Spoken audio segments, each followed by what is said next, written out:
Apreciados amigos y hermanos, una feliz semana. Que el Señor les bendiga. Estamos muy contentos de poder abrir la palabra de Dios y estudiar lo que el Señor quiere mostrarnos y cuál es la voluntad para nuestras vidas. Con ustedes el pastor Luis Aguiluz y en esta oportunidad para repasar la lección número 3 para el 18 de enero, titulada Del misterio a la revelación. Querido Dios, queremos pedir tu bendición, que tú ilumines nuestras mentes, abras nuestros corazones y nuestros entendimientos y que podamos recibir la preparación necesaria para el tiempo final en el cual estamos viviendo. Por Jesús te lo pedimos. Amén. Del misterio a la revelación, del oculto a lo revelado.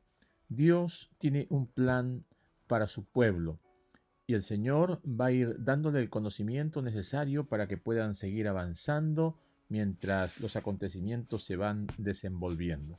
El versículo para esta semana lo encontramos en Daniel, capítulo 2, versículo 20. Daniel 2, 20. La palabra de Dios dice, y Daniel habló y dijo, sea bendito el nombre de Dios de siglos en siglos, porque suyos son el poder y la sabiduría. Qué hermoso es reconocer que Dios está por encima de todo, que Dios es poderoso y que Él debe ser bendecido con nuestros labios, porque reconocemos que Él tiene poder y sabiduría, que Él conoce todas las cosas y que Él está por encima de todas las cosas. En este mundo nosotros vemos que hay corrientes humanas, ideas humanos, pensamientos humanos, que son como los vientos que llevan témpanos de un lado para otro, pedazos y trozos de hielos. Pero vemos también corrientes marinas, subterráneas o que están bajo el agua. Y esas corrientes poderosas mueven tremendos icebergs. La lección hace esta ilustración para mostrarnos que Dios representa estas corrientes oceánicas poderosas y que los vientos representan la voluntad humana, cambiante, inestable, pasajera. De esta manera, cuando nosotros reconocemos que Dios tiene propósitos y que tiene buenos deseos e intenciones maravillosas para su pueblo, tenemos nosotros que dejar nuestros vientos variables, nuestras indecisiones a un lado. El libro de Daniel, capítulo 2, nos muestra que Dios está al control de todo y que nada sucede sin que Dios lo sepa, sin que Dios lo autorice. Nada ocurre sin pasar por la voluntad de Dios. En esta perspectiva, vemos que Dios actúa tanto dentro de la creación como fuera de la creación. Dios es inmanente, significa que Dios entra en su creación, participa de la creación.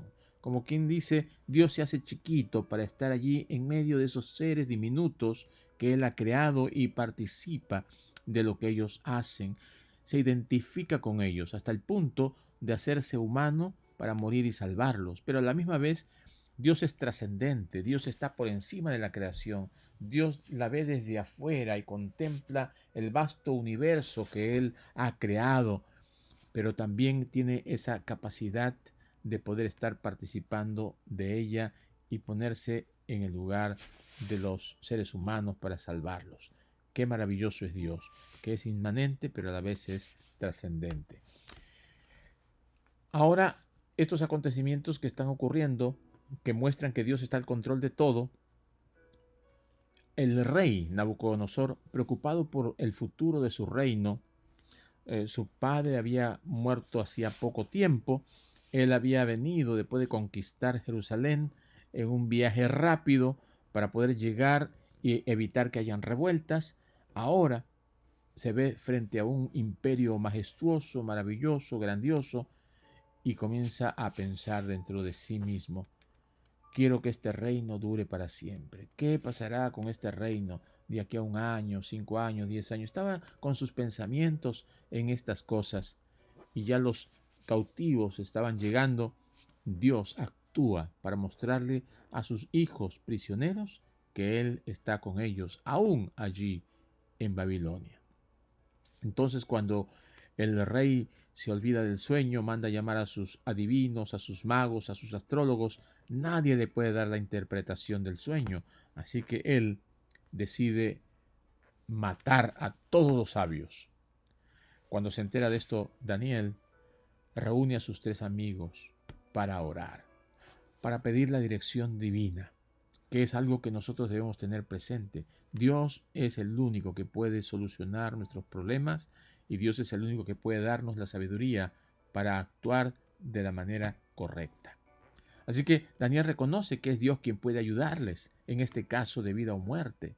Muestran su fe en Dios, porque la oración tiene 2 propósitos: buscar la dirección de Dios, pero también agradecer a Dios por lo que hace por nosotros.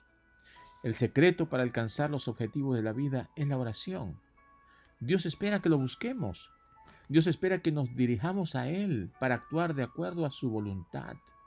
No debemos actuar intempestivamente, exabruptamente, por emociones. Debemos actuar razonando y buscando la dirección de Dios. Cuando Daniel recibe la revelación de parte de Dios, él da crédito a Dios, da crédito al Todopoderoso. Y esto es importante que nosotros tengamos en cuenta. Si nosotros tenemos algo positivo es porque Dios lo ha puesto en nosotros. Si tenemos talentos y habilidades es porque el Señor nos la ha dado y tenemos que darle crédito a Él por todo lo que tenemos, por todo lo que somos. Así que cuando el rey estaba en su cama solo pensando y Dios le revela esto, solamente Dios sabía lo que había en el pensamiento, en la cabeza del rey. Y cuando se lo revela a Daniel, Daniel le dice: mira, oh rey, tú estabas pensando en el futuro de tu reino. Le muestra que hay alguien superior aún a los ficticios dioses paganos, que conoce aún lo que él pensaba. Dios solamente conoce esas intenciones. Dios conoce lo más interno, lo más profundo de nuestros pensamientos, y Él los revela para salvación, para edificación. Así que Dios es poderoso y Dios nos da poder a través de la oración. Ahora nos vamos a la imagen que tuvo como sueño Nabucodonosor. Recordemos también que Nabucodonosor era idólatra. Dios le muestra algo de acuerdo a lo que era familiar para él, los ídolos. Entonces, en este capítulo 2 encontramos un bosquejo de la historia del mundo. El sueño es una imagen de varios metales y cada metal representa a un reino diferente. Esta profecía, como hemos estudiado la semana pasada, es una profecía apocalíptica. Eso significa que es incondicional, que va a ocurrir de todas maneras. Dios le estaba revelando la historia del mundo. Dios le estaba queriendo decir a Nabucodonosor: no seas orgulloso, no te vanagloríes, tu reino no va a durar para siempre, tu reino va a llegar a su fin. Entonces le muestra la interpretación Daniel al rey. Le dice: tú eres aquella cabeza de oro, y después de ti vendrá un reino inferior, representado por la plata, y luego vendrá otro reino inferior por el bronce, y luego las piernas por el hierro, y luego los pies en parte hierro, en parte barro cocido. Encontramos nosotros aquí que la historia comprueba y corrobora lo que Daniel vio en esta profecía hace 600 años antes de Cristo. Entonces la cabeza de oro representó al rey de Babilonia, que estuvo en el poder del año 605 al año 529 antes de Cristo. Y después de él vino el imperio persa. Los medo-persas se unieron para poder conquistar a Babilonia. Ellos entraron en el poder en el año 539, cuando apareció esa escritura en la pared: Mene, Mene, Tekel, Uparsin, tu reino ha sido pesado y hallado falto y será entregado a los medos y a los persas. También es importante resaltar que Babilonia se caracterizaba por el oro. Ellos usaban el oro para todas las cosas que tenían a su alrededor, como también los medos y los persas. Para el sistema tributario y para sus temas contables utilizaban la plata, y es el metal que Dios pone como característica, que es inferior al oro, pero que también era parte del diario vivir de los medos persas. El vientre y los muslos eran de bronce, que nos lleva al imperio griego del 331 al 168 a.C. Y luego tenemos las piernas, ¿verdad? Las piernas de hierro, que representa a Roma, por supuesto. Era un imperio que dominaba y controlaba. Utilizaron el hierro para sus armaduras, para sus espadas, para sus construcciones y tantas otras cosas, lo cual encaja perfectamente con este imperio y con este poder. Los pies eran parte de hierro y parte de barro. Significa que el hierro que venía de Roma, la ideología, la mentalidad, la religión pagana, y también el barro que representa al hombre. El hombre es polvo, es barro, representa las ideas humanas, la filosofía humana, que estarán unidas, religión pagana con filosofía humana. Y luego la piedra, que representa la segunda venida de Cristo. Cuando ve la piedra, dice que la piedra no fue cortada con mano y cayó sobre los pies de la estatua. Así que esos reinos que iban a ir viniendo después de Babilonia iban a caer juntamente todos cuando la piedra, que representa la segunda venida de Cristo, cayera sobre los pies de esa estatua. Y recordemos también que los pies es la Europa dividida, la Europa después del Imperio Romano, lo cual nos lleva a reconocer que es ya el inicio del tiempo del fin. Esa segunda venida, representada por la roca, nos asegura lo que Jesús nos prometió: vendré otra vez. Y esto da inicio al reino de Dios, un reino que será para siempre, un reino que no tendrá fin, un reino que perdurará por la eternidad. Dice que esa piedra que cae forma un monte, y ese monte pues es el monte de Sión, la nueva Jerusalén. Dios nos invita a ver de manera precisa el tiempo en el que estamos viviendo. Dios nos pide que nos demos cuenta de las señales que están ocurriendo a nuestro alrededor. Daniel nos asegura que detrás de todo está Dios, observando e involucrándose para cumplir lo que Él cree que es lo mejor, porque Dios quiere tu salvación y la mía. Y Dios nos muestra, aunque nosotros a veces ni cuenta nos damos, que estas señales son indicios de que Él está a las puertas, de que Él viene pronto. Muy bien, vamos a hacer un pequeño resumen de todo lo que hemos visto en esta semana, que es una lección tan amplia y tan hermosa, porque presenta la base para lo que va a venir luego en el estudio del libro de Daniel. La profecía del capítulo 2 de Daniel es una profecía que muestra la estática de la historia, ¿no? Nos muestra aquí un ídolo que no se mueve. Más adelante, cuando veamos Daniel 7, vamos a ver ya no en estática, o sea, una imagen fija, sino la vamos a ver en dinámica, en movimiento, en acción. Esta primera profecía es una imagen de acuerdo a los parámetros del rey de Babilonia. Después las otras bestias y los animales van a ser representativos de acuerdo a lo que Dios quiere exaltar o magnificar. En resumen, hay una gran diferencia entre los planes de Dios y los planes humanos. Los planes de Dios son para bien, son para la eternidad.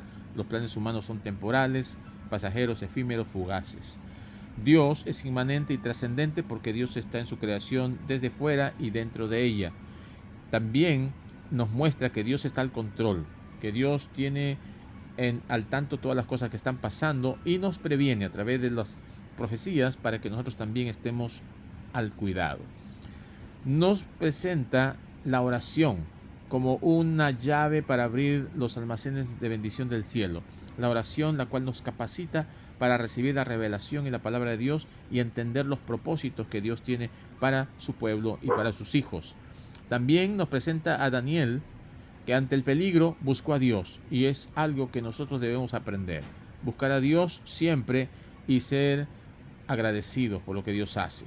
Dios le reveló lo que los magos no podían saber por ningún medio, lo cual nos muestra que Dios, que está al control, que Dios, que sabe todo lo que va a suceder, nos lo puede revelar si es que nosotros se lo pedimos.